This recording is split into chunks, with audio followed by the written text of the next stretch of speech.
Police को क्यों नहीं कंप्लेन किया? हाँ। जब आपकी बेटी को 1 महीने के बाद इतना प्रताड़ना दिया जा रहा था, आपने पुलिस को क्यों नहीं कंप्लेन? इसीलिए नहीं किए जो वहाँ का जो समाज था, हाँ। हम जो यहाँ से गए हाँ। तो वहाँ का समाज पूरा जिम्मेवारी ले लिया कि जे अगर आपको बेटी का कुछ होगा तो उसके बदला में मैं अपना जान भी दे दूंगा। आज आप उस समाज से बोल रहे हैं कि तुम जान दो, आज हमारी बेटी मौजूद। आप लोग पंचायती करते हैं, पंचायती में ये वर्डिक्ट आता है, मतलब ये आप लोग फैसला करते हैं, आपके फैसले को नहीं माना जाता है। आप लोग के फैसले के कारण एक बाप अपनी बेटी को खो देता है। आप लोग क्या कहना चाहेंगे इसके बारे में? बेटियों की शादी माता पिता के लिए हमेशा से एक चिंता का विषय रही है, और वो क्यों रही है, जब आप इस घटना को जानिएगा तो आप समझ जाइएगा कि आखिर क्यों एक माता पिता अपनी बेटी की विवाह करने से पहले लड़का कैसा है, उसका परिवार कैसा है, वो देखने में कैसा है, कितना पैसा कमाता है, इन सभी बातों का चिंता करते हैं।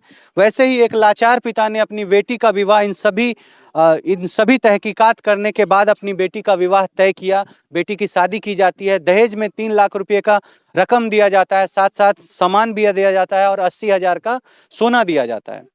उसके बाद शादी के कुछ दिन बीतने के बाद जब 1-1.5 महीने का समय बीतता है, लड़की के साथ प्रताड़ना प्रारंभ होती है, लड़की को प्रताड़ित करना स्टार्ट किया जाता है। आखिर क्यों किया जाता है? इसलिए किया जाता है क्योंकि और पैसा आप अपने घर वाले से लेकर के आइए। क्योंकि जब एक बार माता पिता अपनी बेटी का विवाह किसी दूसरे के घर में कर देते हैं तो ये जो माता पिता है वो एटीएम मशीन बन जाते हैं, और ससुराल वाले के पास उनका कार्ड होता है जिसको आप एटीएम मशीन में घुसाइए और जितने पैसे आपको चाहिए उतने पैसे आप निकाल लीजिए। और उसके लिए करना क्या पड़ेगा? करना ये पड़ेगा कि आप बेटी को परेशान करिए, बेटी को प्रताड़ित करिए, उसको तकलीफ दीजिए, उसके साथ लड़ाई झगड़ा करिए और आपको वहां से पैसा आना चालू हो जाएगा। उसके बाद देखिए, आप इसका घर देख सकते हैं किस तरह का घर है। किसी तरह जमीन को गिरवी रख करके, पैसे किसी से उधार लेकर के, सूद ब्याज पे पैसा उठा करके 3 लाख रुपया दिया जाता है। फिर से 3 लाख का मांग दोबारा से प्रारंभ होता है, और 3 लाख रुपया लाइए और एक बाइक लाइए। लड़के वालों को जो गाड़ी पे चढ़ना है वो बेटियों के पैसों से चढ़ना है, और अब अगर आप ऐसा नहीं करिएगा तो हम आपकी बेटी को खत्म कर देंगे, इस तरह की धमकी दी जाती है। माँ बाप आशंका में आने के बाद देखिए, ये वही पिता हैं, ये वही लाचार पिता हैं, काम करते हैं, पंजाब में जाकर के काम करते हैं और काम करके किसी तरह अपनी बेटी का विवाह करते हैं। देखिए वहाँ पे माँ बैठी हुई है, किस लाचार मुद्रा में वहाँ उनकी माँ है। जब बेटी की प्रताड़ना बहुत ज़्यादा बढ़ जाती है, 1.5 महीने का समय बीतता है शादी के बाद, तब पिता उस लड़की को अपने घर लेकर आते हैं। इनके मन में ये आशंका उत्पन्न होती है कि हमारी बेटी को आज नहीं तो कल खत्म कर दिया जाएगा या उसके साथ कुछ गलत हो सकता है। लेकिन फिर इस बीच में पंच सरपंच सामने आते हैं, इस बात का आश्वासन दिया जाता है कि आपकी बेटी का ख्याल रखा जाएगा, ससुराल में वो बहुत अच्छे तरीके से रहेगी। जब शादी हो जाती है उसके बाद लड़के को ये समझ में आता है कि लड़की देखने में सुंदर नहीं है, उसका दांत निकला हुआ है, उसका आँख टेढ़ा है, वो पैसा लेकर के नहीं आई है, उसका पैर टेढ़ा है, उसका मुँह टेढ़ा है। ये सारी बातें उनको तब समझ में आती है जब शादी वो कर लेते हैं। और शादी छुपा करके नहीं हुई थी, देख दिखा करके हुई थी। पैसे का लेन देन किया गया था। दहेज जो एक कुप्रथा है, जो हमारे समाज में, जो समाज को खाए जा रहा है, जो बेटियों के लिए सबसे बड़ा अन्याय है, जो दहेज का सिस्टम हमारे समाज में है, जो कानूनन रूप से एक अपराध है, दहेज देना और दहेज लेना दोनों। लेकिन माता पिता को मजबूरी बस लड़के वालों को दहेज देना पड़ता है ताकि हमारी बेटी वहां जाकर के खुश रहे, उसको किसी तरह की तकलीफ ना हो, उसको किसी तरह के दिक्कत का सामना ना करना पड़े। लेकिन उसके बाद भी आए दिन, आप हर दिन लगभग मेरे वीडियो में आप ये देखते होंगे कि बेटियों के साथ ऐसा होता है, किसी को प्रताड़ित करके हॉस्पिटल पहुंचाया जाता है, किसी को खत्म कर दिया जाता है 10,000 रुपये के लिए, किसी को बाइक के लिए, किसी को फ्रिज के लिए। ये आए दिन घटना आप हमारे वीडियो पे देखते हुए आ रहे हैं, और समाज में किसी भी तरह का न्याय नहीं मिलता है। पुलिस को 10,000 रुपये दो, पुलिस का मुंह बंद हो जाता है। खैर, आइए आपको लेके चलते हैं परिवार वालों के पास, माँ को दिखाते हैं। देखिए माता जी कितना रो रही हैं, लगातार इनकी बेटी इनके बीच आज मौजूद नहीं है। देखिए हमारा काम ऐसा है कि हमको ऐसे जगहों पे पहुंच के माता से इस तरह की बात करनी पड़ती है। चुप हो जाइए माता जी, आप शांत हो जाइए। आप क्या चाहती हैं माता जी उन लोगों के लिए? कैसे हुई है ये घटना? आपकी बेटी के साथ क्या करता था वो लोग? क्या करता था? बोलिए ना, बोलिए ना, क्या करता था? क्या करता था? बोलिए ना, क्या करता था? देखिए माँ की हालत इस तरह की नहीं है कि वो किसी भी तरह का बयान दे सके। यहाँ पे चाची जी मौजूद हैं, चाची जी वहाँ गई थी, इन्होंने बॉडी की हालत देखी थी। अच्छा, आप चाची जी जब वहाँ पहुंचे और उस शरीर को देखे, आपको क्या लगा कि उन्होंने अपने से ये घटना की है या उन लोगों ने ऐसा करके इस तरह का दिखाने का कोशिश किया है? नहीं, वो अपने से नहीं मरे हैं, मार के लटका दिए हैं। जबरदस्ती पहले उनको जबरदस्ती किया गया है ना? गया है, हाथ तार में के चूड़ी भी फूटा भांगा रहे हैं। उनका प्रेम प्रसंग था उस लड़की से जो वहाँ रहती थी। हाँ, उ लड़की से पूरा आपस में बहुत दिन गेले जहिया से ओकरा घर में लात धलके तहिया से रामानुजी मारे के चालू कर। वहाँ सबके कहने रहे कहियो। पहले फोन करके तब न पर पंचायती बैठलिए जे हमर बेटी के घुरा द, न रखबा त हमर बेटियो घुरा द, तिलको घुरा द। आप लोग ऐसा बोले कि मेरी बेटी को लौटा दो, लेकिन उसके साथ कुछ करो मत, उसको मारो पीटो मत। हाँ। मत हम लिए ले तो पंच में बैठले तो पंच सबके बात रखे न पड़ते रह। पंचनामा कागज बनल, पंच के बात रख कर तब ओकर पंच के बात पर हम बेटी के विदा करिए। 3 दिन विदा कैला होले। पंच की बात में आके आप बेटी को वहाँ भेजे और विदा करने के 5 दिनों के बाद इस तरह की घटना हो 3 गई। दिन बचले, 3 दिन जिले हमर बेटी। 3 दिन के बाद ही उसको खत्म कर दिया। खत्म कर दे, बुध के गेला या शनिचर के 3 दिन में बेटी माँ ओते रख ले, लेकिन ओकरा अगल बगल के गोतनी नानी सब गोतनी आर के तो करेजे पर चढ़ल सब मिल के बेकल कर तो कोई ना अले घूर कर देखे। एते से जे गेलिए 2 3 गो लोग, एते से वहे लोग भर रात बैठ के बिहान कर ले जोगलिए बीने कर ले गेलिए पूर्णिया पोस्टमार्टम करा कर लिए। आग देवे तक कोई ना गेल तो हम अपन जात के एते से 6 बजे लहास उठलिए।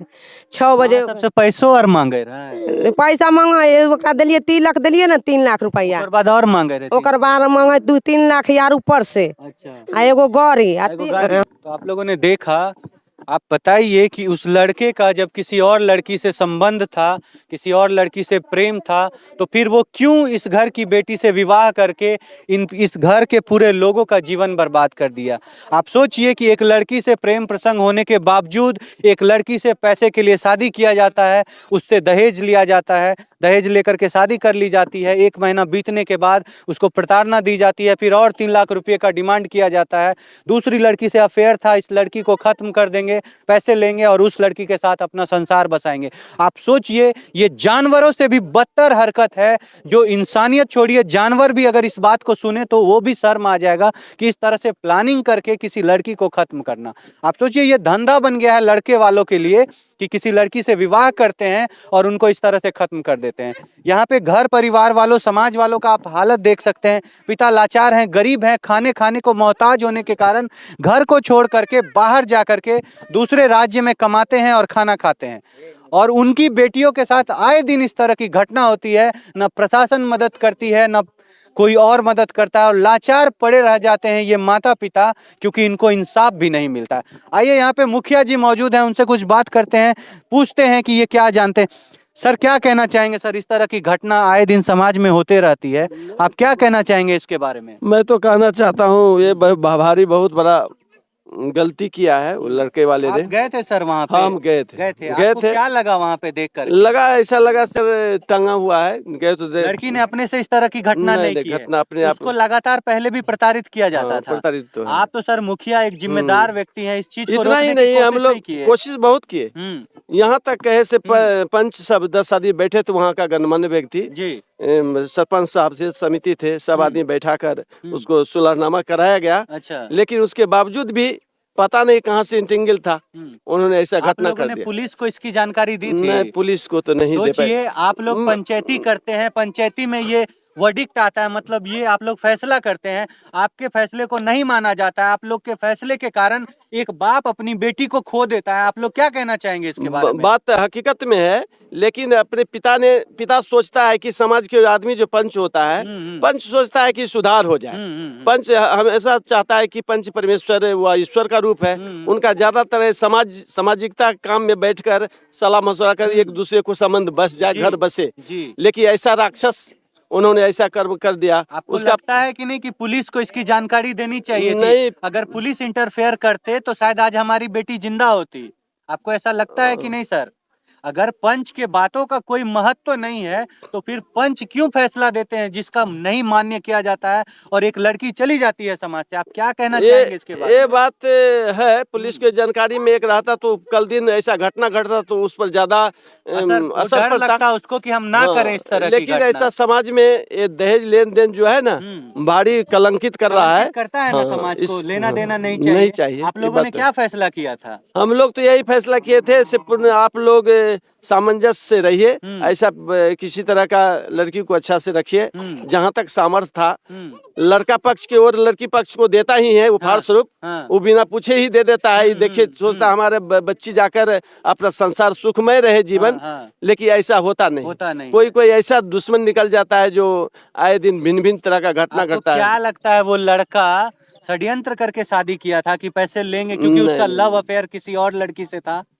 ये तो हम आप नहीं जानते, ये तो नहीं जान भी नहीं सकते हैं क्या उसका मन में क्या चल रहा है। मनुष्य का मन तो खत्म किया है लड़का ही। खत्म किया है, उसका सारा परिवार के षड्यंत्र के तहत ही खत्म किया है। नहीं तो अपने से कोई जान हटना नहीं चाहता है। जान सबकी प्रिय है। ठीक, आप पिता हैं सर? जी सर। सर आपने पुलिस को क्यों नहीं कंप्लेन किया? जब आपकी बेटी को 1 महीने के बाद इतना प्रताड़ना दिया जा रहा था, आपने पुलिस को क्यों नहीं कंप्लेन? इसीलिए नहीं किए जो वहाँ का जो समाज था, हम जो यहाँ से गए तो वहाँ का समाज पूरा जिम्मेवारी ले लिया कि अगर आपको बेटी का कुछ होगा तो उसके बदला में मैं अपना जान भी दे दूंगा। आज आप उस समाज से बोल रहे हैं कि तुम जान दो, आज हमारी बेटी मौजूद नहीं है। तो अभी वही समाज बोल रहा है कि अब कर लिया तो हम क्या करेंगे, अब हम क्या करेंगे। अब उस समय बोल रहा था कि आपका लड़की नहीं है, ये हमारी बेटी है और हम जिम्मेदारी लेते हैं। लेकिन अभी वही आदमी मुंह से दिखाई नहीं दे रहा है, तो बोलने का बात ही क्या है। आप क्या सजा चाहते हैं उस लड़के के लिए, उस परिवार के लिए जिसने आपकी बेटी को छीन लिया है? जिस प्रकार मेरे बेटी को छीन लिया उसी प्रकार सरकार उसे भी छीन लेना, उसको भी सजा मिलना चाहिए, जो उचित सजा इसके लिए होती है, दोस्त के लिए।